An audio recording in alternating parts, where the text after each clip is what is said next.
নিম্নচাপের জোড়া ফলায় ফের উত্তাল বঙ্গোপসাগর। উপকূল এলাকা জুড়ে জারি করা হয়েছে বিশেষ সতর্কতা। বঙ্গোপসাগরে তৈরি হওয়া নতুন নিম্নচাপের জেরে প্রবল দুর্যোগের মেঘ ঘনিয়ে আসছে গাঙ্গেয় পশ্চিমবঙ্গ ও উপকূলবর্তী এলাকাগুলিতে। প্রশাসনের তরফে উপকূলীয় জেলাগুলিতে জারি করা হয়েছে বিশেষ সতর্কতা।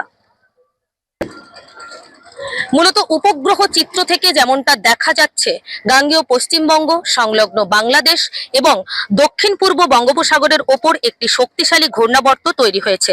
সমুদ্রের জলভাগ থেকে শক্তি সঞ্চয় করে তা ক্রমশ ঘনীভূত হয়ে দুর্যোগ বাড়াচ্ছে। এর প্রভাবে শনিবার বিকেল থেকেই উত্তাল হয়ে উঠবে সমুদ্র। রাজ্য জুড়ে মৎস্যজীবীদের আগামী 24 ঘন্টা গভীর সমুদ্রে যাওয়ার ওপর কঠোর নিষেধাজ্ঞা জারি করা হয়েছে। শনিবার রাতের দিক থেকে উপকূলের জেলাগুলিতে বৃষ্টির দাপট বাড়বে। বিশেষ করে 2 চব্বিশ পরগনা, 2 মেদিনীপুরের বেশ কিছু অংশে ভারী থেকে অতি ভারী বৃষ্টির পূর্বাভাস রয়েছে। পাশাপাশি কলকাতা, হাওড়া, হুগলি, বাঁকুড়া এবং ঝাড়গ্রাম জেলায় দিনভর দফায় দফায় ভারী বৃষ্টি হতে পারে। কলকাতায় শনিবার প্রায় 80 থেকে 100 মিলিমিটার পর্যন্ত বৃষ্টিপাতের সম্ভাবনা রয়েছে। তবে বঙ্গোপসাগরে নতুন করে তৈরি হওয়া এই নিম্নচাপ, যার আয়ু খুবই কম, আর এই নিম্নচাপের আয়ু খুব কম থাকায় আগামীকাল অর্থাৎ রবিবার থেকে দক্ষিণে বৃষ্টির তেজ বেশ খানিকটা কমতে শুরু করবে।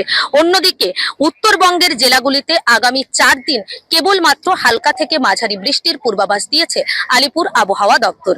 এই রকম আবহাওয়ার প্রত্যেক দিনের আপডেট পেতে দেখতে থাকুন কলকাতা টিভি, রাত দিন 7 দিন।